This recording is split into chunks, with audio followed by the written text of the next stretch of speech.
سڵاوتان لێبێەوەم کاتتان باش بەڕێزان لە ئەڵقەی شتی بەرنامەی ئەڤرۆ لە کەناڵی ئاسمانی ڕێگا ڕاستەوخۆ لەگەڵتانی لە بەرنامەی ئەڤرۆ گفتوگۆ دەکەین لە تەوری یەکەم لەسەر کەیسی ژنانی شنگال. دوای ئەو تاوانە گەورەیەی ڕێکخراوی دەوڵەتی ئیسلامی داعش بەرامبەر بە کورد بە شێوێکی گشتی و بە تایبەت بەرامبەر بە کوردانی ئێزیدی و بە تایبەتی تریش بەرامبەر بە ژنانی ئێزیدی ژنان و کچانی کوردی ئێزیدی کرا قسە و باسی گەرم لەسەر ئەوەیە کە دەبێ هەرێمی کوردستان چۆن مامەڵە لەگەڵ کەیسی تاوانێکی وا گەورە بکە لە ئاستی نێوخۆی وەروە لە ئاستی نێودەوڵەتیشە. ڕۆڵی پەرلەمانی کوردستان بە تایبەتی لێژنەی داکۆچی لە مافی ژنان چێ لەم بارودۆخەکە لە دوایین چالاکیان لە سەردانیی چەند ڕۆژە لێژنەی داکۆچیکردن لە مافی ئافرەتان سەردانی شاری دۆچی کرد و چەندی مەدوەداچوونیان کردووە لەبارەی بارودۆخی کەیسی ژنانی ئێزیدی. گفتوگۆ لەبارەی ئەم کەیسە دوا هەوڵی پەرلەمان و لێژنەی داکۆچی لە مافی ئافرەتان لە پەرلەمان لەبارەی ئەم کەیسە دەکەین. بێگومان لە بەرنامەی ئەڤرۆ بە شێوەیەکی گشتی لە کەناڵی ئاسمانی ڕێگا بەردەوام گفتوگۆکانی ئێمە بە تایبەت لەسەر پرسی ژنان پرسیی گەرم بووە، بەڵام ئەو ماوەیە بەهۆی ئەوەی کە ئێمەی کورد بە شێوەیەکی گشتی زوو تاوانی گەورە بەرامبەرمان ڕوو دەداوا دەکا تاوانەکانی تر پلەیتر وەربگرن مەسلەی کۆبانەی وای کرد کە بە پلەی یەکەم ئێمە گفتوگۆی لەسەر بکەین. ئەم شەو گفتوگۆ لەسەر کەیسی ژنانی شنگال دەکەین بە بەشداری بەڕێز ئێڤار ئیبراهیم سەرۆکی لێژنەی داکۆچیکردن لە مافی ئافرەتان لە پەرلەمانی کوردستان. ئێڤار خانم کاتت باش و زۆر بەخێر بیت. نێرانی بەڕێزیش باش. سەرەتا لەوە دەست پێ بکەم کەیسی تاوانی ژنانی ئێزیدی بە شێوەیەکی گشتی ژنانی شنگال. ئێوە وەکو پەرلەمانی کوردستان چۆن سەری ئەم کەیسە دەکەن و ئێوە توانیوتانە چۆن مامەڵە لەگەڵ ئەم مەسلەیە بکەن و چیتان کردو تا بێسە لەسەر ئەم کەیسە؟ بەڵێ سەرەتا زۆر سپاس کاکیوە. سەبارەت بە کەیسی ژنانی شنگال دیارە هەمومان بەداخەوە نیگەرانین بەم کەیسە. پێمان وایە کەیسێکی زۆر گەورەیە. ئەوشی جیاوازێکی نییە لەگەڵ کارەساتی هەڵەبجە و لەگەڵ کارەساتی ئەنفال. ئەم جارە هەرێمی کوردستانەوە بۆ سێم جارە ڕوبەڕووی ئەم دۆخە نەخوازراوە دەبێتەوە. دیارە کەیسی ژنانی شنگالیش کەیسێکی گرینگە، کەیسێکی تازەیە، ئەم مەلەفێکی کراوەیە چۆن لە ئێستاوە دەست پێ دەکرێت و دەبێت بە بەردەوامیش بکرێتەوە ئەم کەیسە کاری دیشی لەسەر بکرێتن. ئێمە وەکو پەرلەمانی کوردستان و وەکو لیژنەی داکۆکیکردن لە مافی ئافرەتان کە ئەم ڕووداوە لە هەشتی سێوە دەستی پێکرد. ئێمە مباشەرەتەن لە هەشتی هێشتەوە بە دوواداچوونمان بۆ ئەم کەیسانە کردووە، چ بۆ ئاوارەکانی شنگال چ بۆ کەیسی ژنانی شنگال خوشکانی ئێزیدی. ئێمە کە سەرۆکایەتی پەرلەمان ئێمەی ڕاست پارت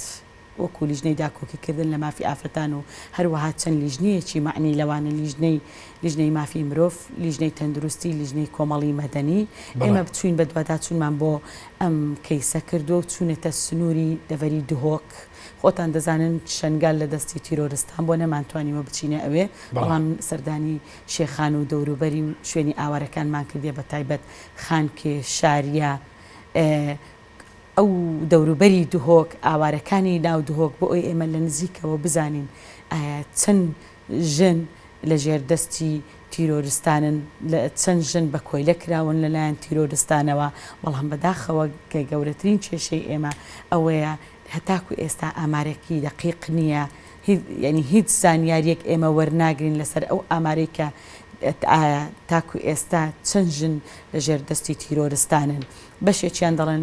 بەشێکیان لە مووسڵن، بەشێکیان لە تەلەحفەرن، بەشێکیان بۆ نیکاح بردراون بۆ سووریا. هەروەها ئێمە هەگەر باسی ئەم کەیسەی ژنانی شنگال بکەین ئەوەشمان بیر نەچێت لە مەنتیقەی سەعدیە و جەلە و لاو ئەم شوێنانە ژن بردراون، بەڵام لەوێژ ئامارێکی دەقیقمان نییە. بۆچی لێرە ڕۆی دەسڵاتی جێبەجێکردن ینی دروستە بێ؟ بۆچی ئەو ئامارە تا بێ ئێستا نییە لە کاتێکە شنگال ئیدارەیەک بووە لەسەر هەرێمی کوردستان بووە، یعنی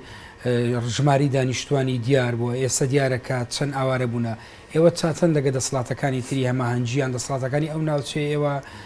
لە هەماهەنگیدان بۆ ئەوی ژمارەیەک هەبێ ینی ئامارێکتان لە بەردەستا بێ؟ کاکیوە ئێمە ئەومان بیر نەچێت هەرێمی کوردستان ڕێژەی دانیشتوانی 4 ملیۆن و نیو بۆ 5 ملیۆنە. ئێستا ئەوەمان بیر نەچێتن 2 ملیۆن ئاوارە لە هەرێمی کوردستانە. ئێمە تووشی زەختێکی زۆر بووینە لە هەرێمی کوردستان بە تایبەتی پارێزگای دهۆک. ئێستا پارێزگای دهۆک 800,000 ئاواری تێدایە. بە کۆی گشتی بەڵێ ئێمە شنگال کە ئەم تووشی ئەم ڕووداوە نەخوازراوە بووە دیارە بەشێکیان چوونەتە سەرچیە بەشێکیان هاتوونەتە ناودهۆک و پارێزگاکانی کوردستان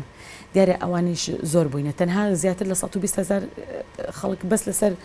چیای شنگال بووە بەشێکیان ئینتیحاریان کردووە بەشێکیان ئێستا لە بڵێ لە ڕۆژ ئاوای سووریان مەبەست لە ژنەکانە بەڵێ لە ژنەکان بەشێ هەریەکەش بە شوێنی بەجیاجیا بۆ نمونە ئامارەکە ناتوانانی کۆی بکەوە لەو قۆناغی ئێستادا لەبەروێ ئاوارێ خەڵکی شنگار دابەشی دابش بوونە لەسەر هەرێمی کوردستان لە زۆربەی قەزا و ناحیەکانن ینی کۆ ناببنەوە ڕاستە بەشێک لە ڕێکخراوەکانی کۆمەڵگەی مەدەنی چی ئێمە وەکو پەرلەمانی کوردستان بە دووەدا چوونمان کردووە پێم وایە دام و دەستگاکانی حکوومەتیش درێخیان نەکردووە بەڵام هەر ئەوەندە فریا دەکەوی لەبەروەی تۆ تەماشا دەکەی کە دەچێ مجەمەعەیەک تەماشا دەکەی یان لە قاعەیەک سەیری دەکەی ئەگەر تقریبا 500 کەسی تێدابی لەم 500 کەسە یەک دەڵێتن من 2 کچم ڕۆیشت یەک دەڵێ 6 کچم ڕۆیشت یەک دەڵێتن ینی ئەگەر تۆ عائلەیەک ببینی هیچ پیاوی تێدا نەماوە منداڵی تێدا نەماوە سەردانی مەیدانیتان ئێوە ئێڤارخان لەم چەند ڕۆژێ ئابردووە دۆک داواکاری خەڵکەکە ینی داواکاری کەسوکاری ئەم ژنانە یان داواکاری خەڵکی ئەوانەی ئاوار بوون بە تایبەتی ئێزیدی و خەڵکی شنگال ئەوان داوای چیان نەکرد من پێش ئەوەی وەڵامی ئەم پرسیارت بدەمەوە ئێمە جاری یەکەم نییە سەردانی ئەم دەڤەرە دەکەین ئێمە زۆر بەجددی کار بۆ ئەم کەیسە دەکەین بە تایبەتی ئەم ژنانەی کە ئێستا بە کۆی لەکراون لەلایەن هێزە تیرۆریستەکانەوە ئێمە پێشتریش کە سەردانمان کردوون ئەوان ڕاستە ئەوان ڕەوشیان زۆر خراپە لە ڕۆژێکی زۆر خراپدانەوە ئێستاوە بەرەو زستان دەچێتن لەوانەیە لە ڕووی جێگاوە وەزعیان خراپ بێتن بەڵام ئەوان هەموو داواکاریەکیان ئەوەیە تەنها ژنەکانیان ڕزگار بکرێتن لەلایەن هێزەکانی داعشەوە لەبەروەی ئەم ژنانە ئێستا بوونەتە قوربانی دەستی جەنگ ئەنی بەڕاستی بەداخەوە ئەم ژنانە بوونەتە دەبێت بکرێن بە سمبول نەک بۆ هەرێمی کوردستان لەسەر ئاستی دنیاشەوە کەسوکاری ئەم ژنانە داواکاریان ئەوەیە ئەم ژنانە دەبێت بە زووترین کات هەوڵ بدرێ ڕزگاریان بکرێتن ئەوە هەوڵە لە توانای ئێوەدا وەکو پەرلەمان و ئێمە وەکو لیژنەی داکۆکیکردن لە مافی ئافرەت دوای ئەوەی کە ئێمە بە دوواداچوونی زۆرمان کردووە بۆ ئەم کەیسە سەردانی زۆری بەشی قۆنسڵگەریەکانمان کردووە لە شاری هەولێر سەردانی نەتەوەی گرتوەکانمان کردووە کە فەرعیان هەیە لێرە بەشی مافی مرۆڤیان هەیە بەشی هومەنیان هەیە لەگەڵیان دانیشتووی مناقەشەمان کردو هەر لە پەرلەمانی کوردستانیش میوانداریمان کردو قسە زۆر بەجددی قسەمان لەسەر ئەم کەیسە کردووە هەر وەکو خۆمان لە لیژنەی داکۆکردن لە مافی ئافرەتان من وەکو خۆم سەردانی وڵاتی ئەڵمانیام کردووە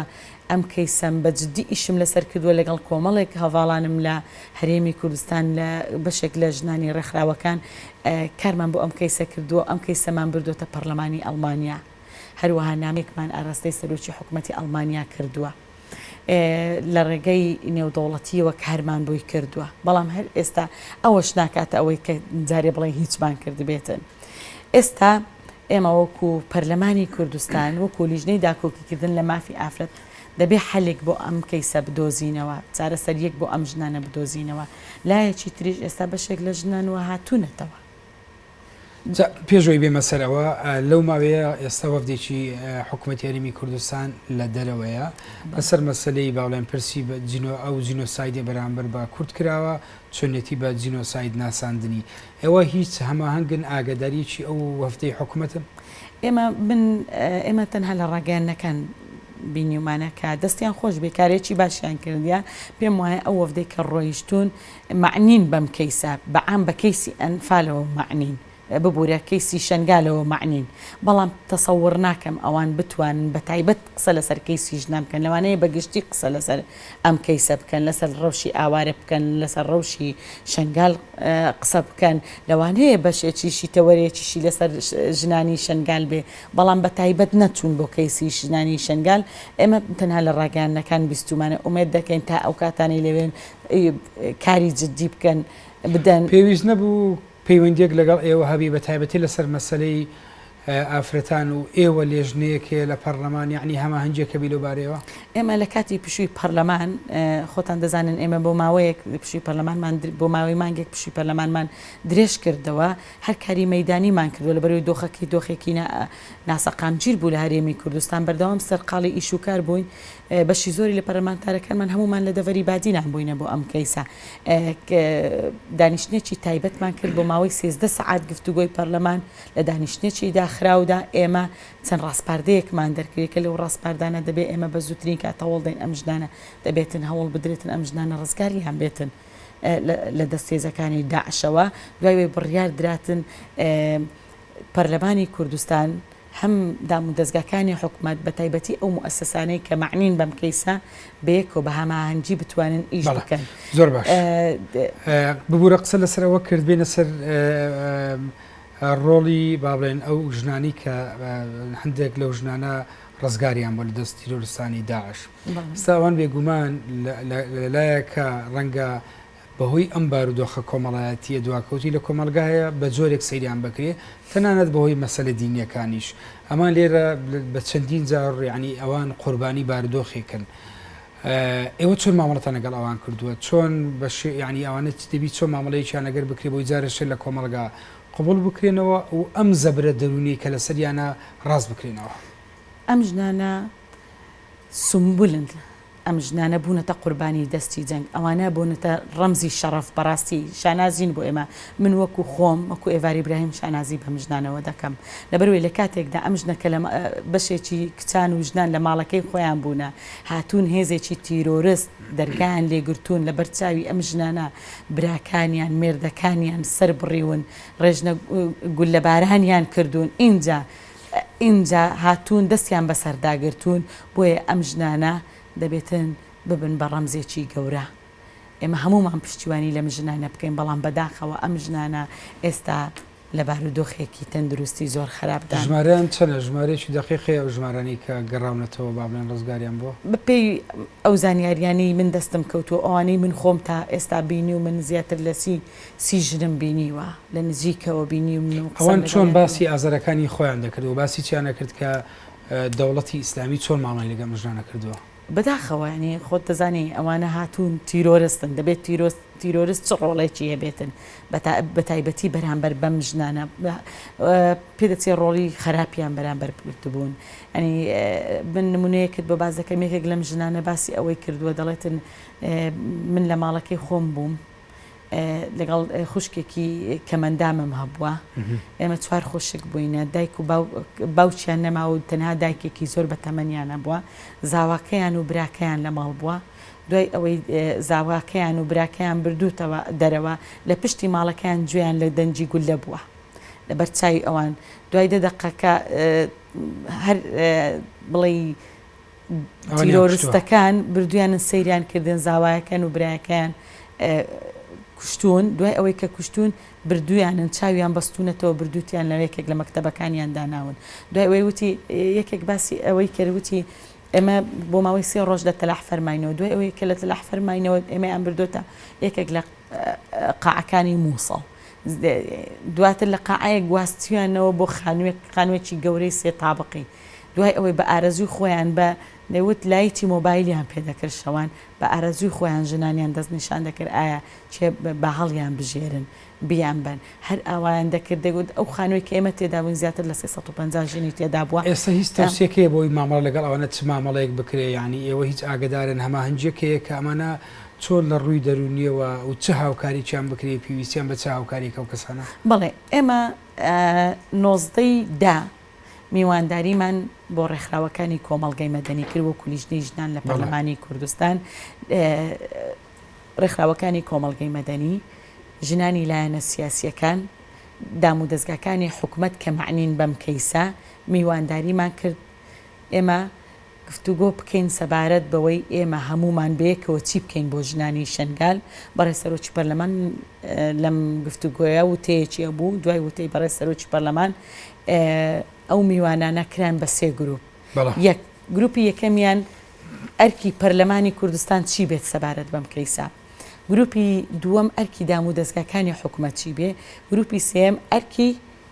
ڕێکخراوەکانی کۆمەڵگەی مەدەنی چی بێت دوای ئەوە کە کران بە سێ گروپ سێ تیم چەند ڕاستپاردەیەک چەند پێشنیارێک پێشکەش بە ئێمە کرا ئێمە دامانەوە لای خۆمان خۆشمان ئامانجمان لەم سەردانەوە هەفتەی ڕابردوو ئەوەمان کردو ئامانجمان لەم سەردانە کە بۆ دەڤەری بادینان ئەوە بووە خۆمان وەکو خۆمان سەردانێکی مەدانی بکەین هەم سەردانی ناو ئاوارەکان بکەین هەم سەردانی ئێمە دوێنێ سەردانی بەشێکی زۆر لە ئاوارەکانمان کردووە سەردانی بەڕێوەبەرایەتی توندوتیژی لە شاری دهۆک چەند سنتەرێک کراوەتەوە ئەم سنتەرە دکتۆری پسپۆڕی تێدایە لەبەروەی ئەوانە لە ڕووی سەحیەوە کە ئەم ژنانەی دەگەڕێنەوە لە ڕووی سەحیەوە لە بارودۆخێکی زۆر خراپدان لە ڕووی تەندروستیەوە لە ببوورە لە ڕووی نەفسیەوە لە بارودۆخێکی زۆر زۆر خراپدان بۆیە ئێمە سەردانی ئەم سنتەرەشمان کرد سەردانی بڵێ بەڕێوەبەری تەندروستی پارێزگای دهۆکمان کرد ڕۆژیان چۆن بوو لەگەڵ دکتۆرەکان ئێمە قسەمان کرد ببوورە ئەگەر پێش بۆی بۆ تاواکەم ئێمە لەگەڵ دکتۆرەکان دانیشتین کۆبنەوەمان کردووە ئەوان کە ئەم ژنانە دێنەوە فەحسی ئامیان بۆ دەکرێتن زۆر هاوکار و پشتیوانیان دەکەن دکتۆری دەرونیشی لێبوو لەگەڵیاندا دەنیشن وردە وردە بۆی وردە هەوڵ بدرێن بێنە قۆناغێکی ئاسایی خۆیان لەبەروی ئەوانە لە قۆناغێکی ناتەبیعیدان دوای ئەوە ببوورە ئەگەر تەواوکەم سەبارەت بەو سەفەرێک کە ئێمە کردومانە بۆ دەڤەری بادینان دواتر ئێمە دوای ئەوەی سەردانی ئەوانمان کرد ئەوان دیسان سنتەرێکی تریان دروست کردووە سنتەری تحقیقیە ئەو ژنانەی کە دێنەوە ڕزگاریان دەبێت لەگەڵ ئەواندا دەنیشن بۆ ئەوەی چیرۆکی خۆیان بۆ باس بکەن ئێمە داوامان لە بەڕێوەبەرایەتی توندوتیژی و هەم ئەم هەردوو سنتەرەکە کردووە بە زووترین کات راپۆرتێکی گشتگیرمان بۆ ئامادەکەن بۆی ئێمە وەکو خۆمان لە پەرلەمانی کوردستان وەک لیژنەی داکۆکیکردن داوامان کردووە دانیشتنێکی تایبەت بکرێتن سەبارەت بە کەیسی ژنانی شنگال ئەم دانیشتنەش دەبێتن گفتوگوی پەرلەمان بەڵێ کاتی بە ئیمزای 86 پەرلەمانتار ئێستامە سەرقاڵی ئەوەین راپۆرتێکی گشتگیر ئامادە بکەین بۆەوەی لە چەند ماوەیەکی زۆر نزیک کەمتر لە دەڕۆژ دانیشتێکی تایبەت هەبێتن لە پەرلەمانی کوردستان بۆ ئەوەی بتوانین چارەسەرێکی بەپەلە بدۆزینەوە چ بۆ ئەم ژنانەی کە ڕزگاریان بۆ لە دەستێزی تیرۆرستان و چ ئەم ژنانەی کە ئێستا لەژێر دەستی تیرۆرستانن بۆەوەی بە زووترین کات هەوڵ بدرێتن ناکرێ ئەوە ئەم دۆخی ئەوان بەم دۆخە خراپەدا بەڕێزێواری برایم سەرۆکی لێژنەی داکۆچیکردن لە مافی ئافرەتان لە پەرلەمانی کوردستان سوپاس بە بەشداریکردن لە بەشی یەکەمی بەرنامەی ئەڤرۆ چەند پرسیارێک ماوە بە تایبەتی لەسەر ڕۆڵی ئێوە لەم باردۆخەی ئێستا ئێوە وەکو لێژنەی پەرلەمان سەرەتا چەند چالاکی زۆرتان نەبوو بە تایبەتی لەبارەی حکومە لەسەر چەند پرسیشی تر ئەم هەڵومەرجەی ئێستای شەڕ دروست بوو کۆمەڵێک باردۆخی کۆمەڵایەتی تر و باردۆخی تایبەتی تری ئافرەتان هاتۆتە پێش ئەمە دەکرێت لە بەرنمەکانی تر گفتوگوی زیاتری لەسەر بکرێ بەڕێزان ئاتمە کۆتاییانان بە بەشی یەکەمی بەرنامەی ئەڤڕۆکەتیدا گفتوگۆمان کرد لەبارەی کەیسی ژنانی شنگال و ڕۆڵی لێژنەی ئافرەتانی پەرلەمانی کوردستان لەگەر بەڕێز ئێڤار ئیبراهیم لە بەشی دووەم گفتوگۆ دەکەین سەبارەت بە بارودۆخی ئاوارەکان بە شێوەیەکی گشتی و مەسەلەی بەردەوامی دواکەوتویی موچەی فەرمانبەرانی هەرێمی کوردستان کە ئەمڕۆ لە شاری هەولێر خۆپشاندانێکی جەماوەری لەم بارەیەوە بەڕێوە چوو راپۆرتی بینەری راپۆرتێک دەبین و دواتر گفتوگۆی بەشی دووەم دەست پێ دەکەین تا بەیانی و لاڵقەیەکی تری بەرنامەی ئەڤڕۆ بۆ قسەکردن لەسەر بابەتێکی تری پەیوەندیدار بە ژیانی جڤاکی پێتان دەگەینەوە کاتێکی خۆش بە هەمولایەک